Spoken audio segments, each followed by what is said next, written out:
You step away from the camp for 1 minute. Just one. The trees behind you all look the same. The ground is covered in leaves.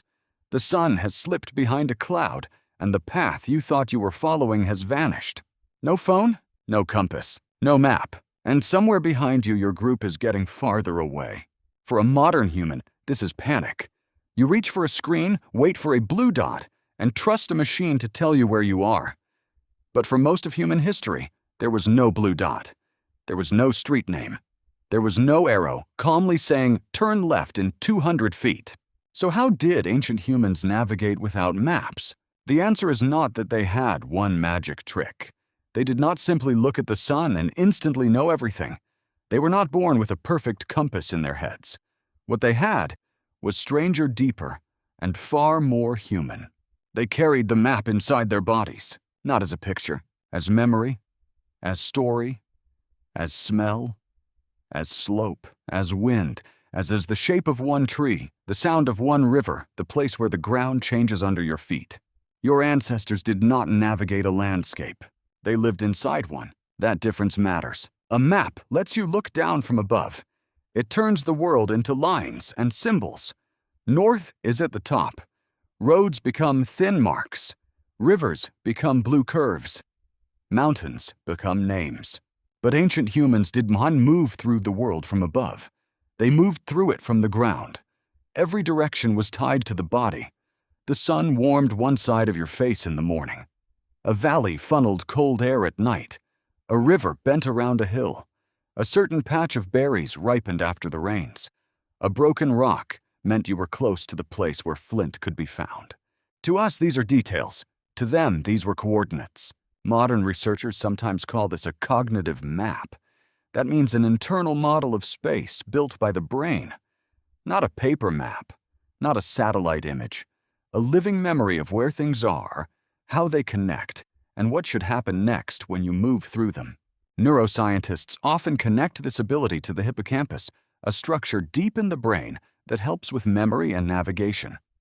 In studies of spatial navigation, researchers such as Eleanor Maguire and Hugo Spears have shown that the human brain does not simply store places like photographs. It builds relationships between them. It remembers routes, landmarks, shortcuts, and the feeling of moving through a place. Your ancestors depended on that system every day. A hunter who forgot where the water was could die. A gatherer who forgot which direction led back to camp could leave a child hungry. A group that failed to remember seasonal movement could arrive too late after the animals had already migrated. Navigation was not a hobby, it was survival. Now imagine you are walking with a small group of ancient humans across open grassland. There are no signs, no roads, no painted arrows. But nobody is lost. The older woman at the front does not need a map. She remembers that the small river bends toward the east after the dry ridge. She remembers that a group of trees grows near the place where edible tubers hide under the soil. She remembers that when the wind smells damp in the evening, the low valley may be colder than the higher ground. A young hunter watches the horizon. He does not see empty land. He sees a chain of clues. A dark line of trees means water. Circling birds may mean a carcass or a predator. Dust in the distance may mean moving animals. A mountain peak on the left side of the body means the group is still moving in the right direction. A child is learning all of this without a classroom. The child hears names for places. Not names like a street sign, but names tied to events. The place where the old spear broke. The hill where grandmother found honey. The bend in the river where the tracks disappear. The hollow where you do not sleep because cold air collects there. Every walk is a lesson. Every story is a map. This is where ancient navigation becomes more than memory. It becomes culture.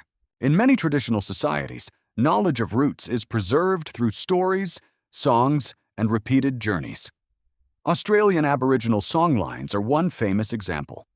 Researchers such as Ray Norris have described songlines as oral maps of landscape, carrying information about routes, places, water sources, and meaning through story and song. A songline is not just entertainment, it can be a way to remember how one place leads to another. This does not mean every ancient human used song lines in the same way. It means the principle is powerful. When writing is absent, memory does not disappear. It becomes rhythm. It becomes ceremony. It becomes repeated words that keep geography alive inside people. A route is easier to remember when it has a story. A dangerous place is easier to avoid when it has a warning. A water source is easier to find when its location is tied to a song, a hill, an animal track, or an ancestor. Ancient humans also used the sky. During the day, the sun gave a rough sense of direction. It rose in the east and set in the west, though its exact position shifted through the year. Shadows changed as the day moved. A person who spent their life outdoors did not need to calculate this like a scientist. Their body learned it. At night, stars could become anchors. Not every ancient person crossed oceans like a Polynesian navigator, but traditional Polynesian wayfinding shows how far human navigation can go without instruments. Navigators used stars, ocean swells, winds, birds, clouds, and the behavior of waves around islands.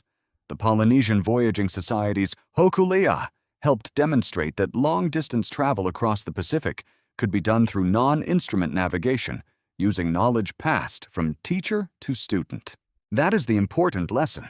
The tool was not a compass. The tool was trained attention. You watched the world until it started answering. Birds were not just birds. They were messages. Some flew out to sea during the day and returned toward land in the evening. Clouds were not just weather. They could gather over islands. Waves were not just water. Their patterns could reveal currents, reefs, or distant land. On land, the same kind of attention mattered. A broken branch could show where animals passed. Moss slope, drainage soil, wind, insect noise, animal tracks, and the smell of smoke could all matter. Even your feet could help. The ground has texture. Sand, wet clay, leaf litter gravel, frozen soil, and dry grass do not feel the same. Ancient humans walked constantly. Their feet and legs collected information that a modern person often ignores. Uphill or downhill. Soft or hard. Damp or dry. Open or sheltered.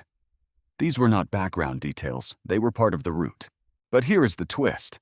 Ancient humans probably did not think of navigation as a separate skill the way we do. You think of navigation when you were lost. They thought of it because they were alive. Finding your way was woven into finding food, avoiding danger, tracking animals, visiting allies, collecting stone, returning to camp, and moving with the seasons. The map was not something you opened. It was something you practiced. And practice changes the brain. Modern studies of navigation suggest that experience matters enormously. People who navigate complex environments often develop stronger spatial strategies. The famous research on London taxi drivers by Eleanor Maguire found that intensive route knowledge was associated with changes in the hippocampus. That study was about modern taxi drivers, not ancient humans, but it points to a simple truth. The brain adapts to the navigational demands placed on it. Your ancestors placed huge demands on it. They did not outsource direction to a device. They rehearsed it every day. This is why an ancient traveler could move through a landscape that would terrify you. They knew the safe ridges, the bad swamps, the animal crossings, the good camps, the seasonal berries, the hidden water, the stone sources, the places where strangers might appear, and the way back. Not perfectly. People still got lost. People still died. Ancient life was not a superhero story. A storm could erase tracks. Fog could hide landmarks. Snow could flatten the world. Injury, fear, darkness, and hunger could scramble judgment. But they had layers of protection. They traveled in groups. They repeated routes. They passed down knowledge. They used landmarks. They watched the sky. They listened to animals. They remembered stories. And they rarely separated direction from survival. Now compare that to you. You can cross a city with GPS and remember almost nothing. The screen tells you when to turn. Your eyes follow the arrow. Your brain relaxes. You arrive, but the route may not become yours. This is convenient.